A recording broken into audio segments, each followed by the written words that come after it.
몇 년 전부터 팩트라는 말이 많이 사용되고 있습니다. 한때 인터넷에서 댓글을 달 때 팩트라는 표시를 맨 앞에 적어놓고 그 뒤에 이어서 필요한 내용을 적는 게 유행처럼 번졌죠. 또한 상대가 듣기 언짢을 수도 있고 인정하기 싫어할 수도 있지만 어쨌든 사실인 내용을 직설적으로 쏟아붓는 걸 팩트폭력 혹은 줄여서 팩폭이라는 말로 많이 가리키기도 했습니다. 그렇다면 과연 무엇이 사실이고 무엇이 사실이 아닐까요? 이는 매우 어려운 질문입니다. 그렇지만 우리가 일상에서 보통 무엇을 팩트라고 받아들이는지에는 대략적인 기준이 있습니다. 보통 사실은 경험적인 방법을 통해 확인된 지식이라는 의미로 많이 받아들여집니다. 일상에서 가장 강력하게 사실을 전달해주는 경험은 보통 감각입니다. 눈으로 직접 보거나 귀로 직접 듣거나 몸으로 직접 느껴본 건 주관적인 생각에 불과한 게 아니라 엄연한 사실이라고 자주 여겨집니다. 예를 들어서 서해와 동해를 모두 직접 눈으로 봤을 때 동해가 서해보다 더 푸르다면 우리는 정당하게 말할 수 있습니다. 팩트, 동해가 서해보다 더 푸르다. 한라산과 설악산을 동일한 조건과 몸 상태에서 모두 등반해 본 사람은 당당히 말할 수 있습니다. 팩트, 설악산 등반이 한라산 등반보다 더 힘들다. 그런데 이렇게 매우 단순하고 분명한 팩트의 생성조차 사실은 많은 숨은 조건들을 필요로 합니다. 그리고 그 조건들이 바뀌면 팩트 또한 바뀔 수 있죠.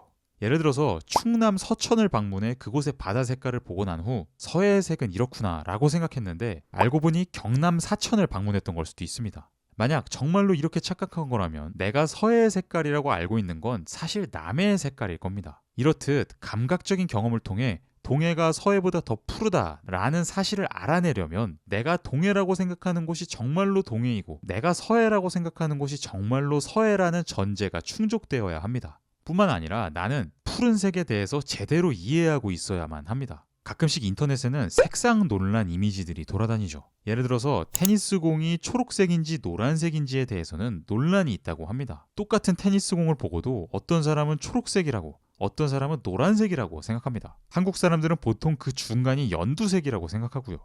이처럼 색깔에 대한 이해는 사람마다 다를 수 있습니다. 그러니 정말로 내가 서해와 동해의 색깔에 대해 제대로 된 팩트를 알고 있는 거라고 확신하려면 내가 푸른색에 대해서 평균적인 사람들과 비슷한 판단력을 갖고 있다는 전제가 성립해야만 합니다.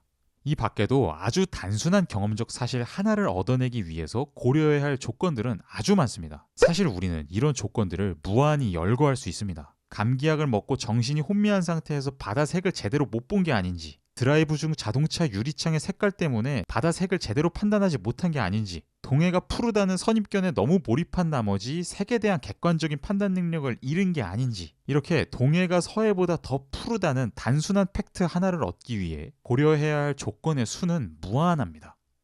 미국의 철학자 W.V.O. 콰이는 모든 지식이 전체적인 관계 속에서만 생겨난다고 주장했습니다. 아무리 기초적이고 간단 명료해 보이는 지식이라고 해도 그 지식이 독자적으로 유효한 경우는 없으며 반드시 내가 갖고 있는 믿음들의 전체적인 연관성 속에서 유효성을 얻는다는 겁니다. 예를 들어서 어느 날 길을 지나다가 길 건너편에 서 있는 친구를 봤다고 해보죠. 평상시라면 나는 이 경험을 통해 팩트를 하나 얻어낼 겁니다. 팩트, 지금 길 건너편에 친구가 서 있다. 그런데 우리가 이 경험을 통해 이런 팩트를 얻어내는 이유는 이 경험이 내가 이미 가지고 있는 다른 믿음들과 상충하지 않기 때문입니다. 만약 경험적 정보가 나의 다른 믿음들과 상충된다면 팩트를 얻어내는 과정에 문제가 생길 수 있습니다. 예를 들어서 만약 오늘 저 친구가 미국 그랜드 캐년에서 찍어서 올린 SNS 영상을 분명히 봤다고 해보죠. 그러면 이런 생각이 들 겁니다. 저 친구 분명 지금 미국에 있을 텐데 왜 여기 있지? 그러고 나서는 여러 가지 결론을 내릴 수 있어요. 길 건너편에 있는 사람이 친구와 닮은 사람이라고 판단할 수도 있고, 또는 친구가 올린 영상은 어제 영상이며 그 후 곧장 한국으로 돌아왔다고 생각할 수도 있습니다. 또 만약 이 친구가 요즘 AI 영상 기술에 대해 많은 관심을 보였다는 걸 알고 있다면 오늘 친구가 올린 영상은 다른 사람의 영상에 본인 얼굴을 합성한 거다라고 결론을 내릴 수도 있습니다. 이렇게 여러 선택지가 있을 때 가장 좋은 방법은 얼른 길을 건너서 말을 걸어보는 거죠. 만약 가까이에서 봐도 정말 친구와 똑같이 생겼고 나를 알아보기까지 한다면 그 사람은 친구가 맞을 가능성이 매우 높을 겁니다. 친구의 숨겨진 쌍둥이 형제가 연기를 하고 있거나 친구의 외모와 의식을 복사한 안드로이드일 수도 있지만요.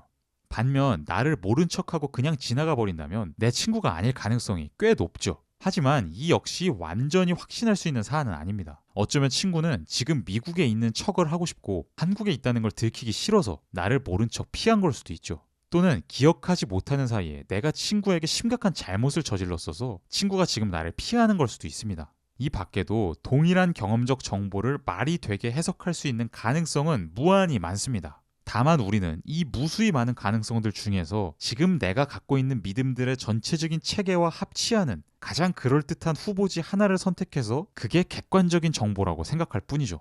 그런데 한 가지 중요한 점은 대부분 사람은 서로 비슷한 믿음의 체계를 가졌다는 겁니다. 물론 믿음의 체계는 각 사람마다 모두 다릅니다. 그러나 대부분 사람은 아주 많은 믿음들을 서로 공통적으로 갖고 있습니다. 자기 자신이 존재한다고 생각하며 2 더하기 2는 4라고 믿습니다. 아무리 적게 잡아도 내 믿음들 중 절반 이상은 다른 사람들도 대부분 갖고 있을 겁니다. 사정이 이렇기 때문에 우리는 A라는 경험적 정보가 들어왔을 때 P라는 팩트가 얻어진다는 것에 대해서 대체적으로 동의합니다. 서로 믿음의 체계가 유사하기 때문에 경험 정보를 비슷한 방식으로 해석하는 거죠. 그런데 만약 믿음이 다른 경우에는 팩트에 대한 논쟁이 일어납니다. 예를 들어서 정부의 투자로 단기 일자리가 늘어났고 그 후 실업률이 감소했습니다 라는 통계 자료가 나왔다고 해보죠. 이 결과를 과연 팩트라고 받아들여야 할지 아닐지에 대해서는 사람마다 의견이 다를 수 있습니다. 단기 일자리도 소외계층에게 유의미한 일자리로 기능하기 때문에 일자리 통계에 포함되어야 한다고 믿는 사람들은 실업률 감소가 팩트라고 생각할 겁니다. 반면 정부 주도로 만들어진 단기 일자리를 통계에 포함시키는 건 노동시장이 건강해 보이도록 눈속임을 하는 일종의 조작이라고 믿는 사람들은 실업률 감소가 팩트가 아니라고 생각하겠죠. 사람들은 각각 자신이 가진 믿음의 전체적인 체계에 따라 이 사안과 관련해 무엇이 진정한 팩트인지 판단할 겁니다.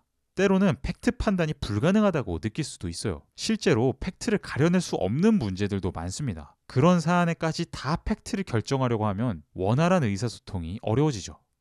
콰이는 경험과 팩트의 연결이 얼마나 불확정적으로 이루어지는지에 대해서 다음과 같이 말했습니다. 소위 우리의 지식 혹은 믿음이라고 불리는 것들의 총체적 구조는 지리학과 역사학의 인과적인 문제들부터 원자 물리학 혹은 심지어 순수 수학과 논리학의 가장 심오한 법칙들까지 아우른다. 지식 혹은 믿음의 총체적 구조는 인간에 의해서 만들어진 것이며 그 구조의 가장자리에서만 경험과의 충돌이 이루어진다. 또는 비유적으로 말하자면 과학의 총체적 체계는 경험을 그 경계 조건으로 하는 힘의 장과 같다. 그 장의 주변부에서 이루어지는 경험과의 대립은 장 내부의 재조정을 야기한다. 그렇게 되면 우리가 가진 진술들 중 어떤 것이 참인지 거짓인지 재분배가 이루어져야 한다. 하지만 경험이라는 경계 조건이 지식 혹은 믿음의 총체적 장을 규정하는 정도는 너무나 불확정적이어서 그 체계와 충돌하는 하나의 경험과 마주했을 때 장 안에서 어떤 진술들의 참 거짓을 재평가해야 하는지는 상당 부분 우리의 선택적 재량에 맡겨져 있다.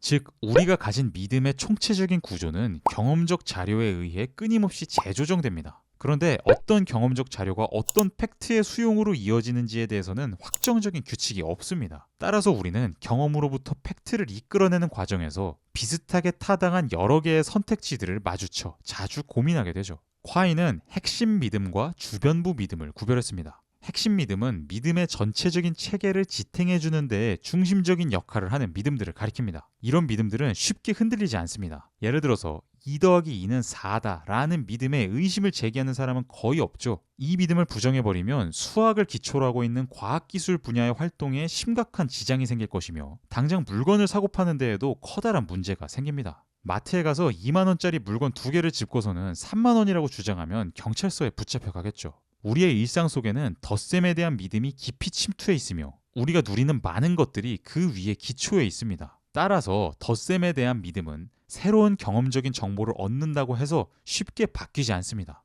핵심 믿음 하나를 바꾸려면 믿음 체계의 전체를 아주 많이 손봐야 하죠. 그런 작업은 쉽지 않은 일이며 자주 일어나지도 않습니다. 종교개혁이나 사회주의 혁명 같은 사건이 핵심 믿음을 뒤바꾸는 사건에 준한다고 볼 수 있죠. 반면 주변부 믿음은 전체 믿음의 체계에서 그다지 중요한 위치를 차지하지는 않습니다. 이런 믿음의 경우 경험적인 정보에 따라 쉽게 바뀌죠. 예를 들어서 모든 커피는 쓰다는 믿음을 갖고 있었던 사람이 달짝지근한 커피를 마시게 되면 이전의 믿음을 쉽게 포기할 수 있습니다. 그 믿음 하나를 바꾼다고 해서 자신의 믿음 체계 전체에 심각한 수정을 가해야 하는 건 아니니까요. 팩트에 대한 논쟁은 핵심 믿음과 가까워질수록 더 심해집니다. 사람들이 자신의 삶을 결정해준다고 생각하는 믿음들, 중심적인 정체성과 관련된 믿음들, 핵심적 가치관과 관련된 믿음들이 충돌을 일으킬 경우 무엇이 진정한 팩트인지에 대한 의견 조율이 어렵습니다. 예를 들어서 인종적 우월함이 자신의 가치관의 중심을 이루고 있는 사람은 인종 간의 생물학적 차이가 생각보다 작다는 경험적 증거들을 보여줘도 그게 팩트라고 생각하기를 거부할 수 있습니다. 이런 의견 차이는 쉽게 해결될 수 있는 게 아닙니다. 자신의 믿음책의 중심부를 손보는 일은 아주 큰 에너지를 필요로 하기 때문입니다. 인종차별적 핵심 믿음의 경우 21세기에는 더 이상 지탱되기 힘들다는 게 제법 분명합니다. 이 믿음을 핵심 믿음으로 유지하려면 너무 많은 과학적인 주장들을 거부해야 하거든요. 하지만 옳고 그름이 이보다 더 불분명한 사안들도 많습니다. 아직 학문적 연구나 사회적 합의의 부족으로 인해 또는 기술적 진보의 부족으로 인해 어떤 핵심 믿음이 진정으로 합당한 것인지 판단할 수 없을 때가 많죠. 이런 경우 무엇을 팩트라고 생각할지는 열려있는 문제입니다. 이걸 정답이 정해져 있는 문제, 완결된 문제라고 생각하는 건 팩트의 본성에 대한 오해에서 비롯됩니다. 팩트는 단독적으로, 절대적으로, 완결적으로 주어지는 게 아닙니다. 팩트는 오직 다른 수많은 믿음들과의 관계 속에서만 주어집니다. 따라서 팩트에 대한 논쟁이 심하게 일어날 때 경험적 정보의 정확성과 신뢰성도 분명 따져봐야 하지만 서로가 어떤 믿음 체계를 갖고 있는지 역시 살펴봐야 합니다. 논쟁은 많은 경우 사실의 문제가 아니라 믿음의 문제인 걸로 밝혀집니다.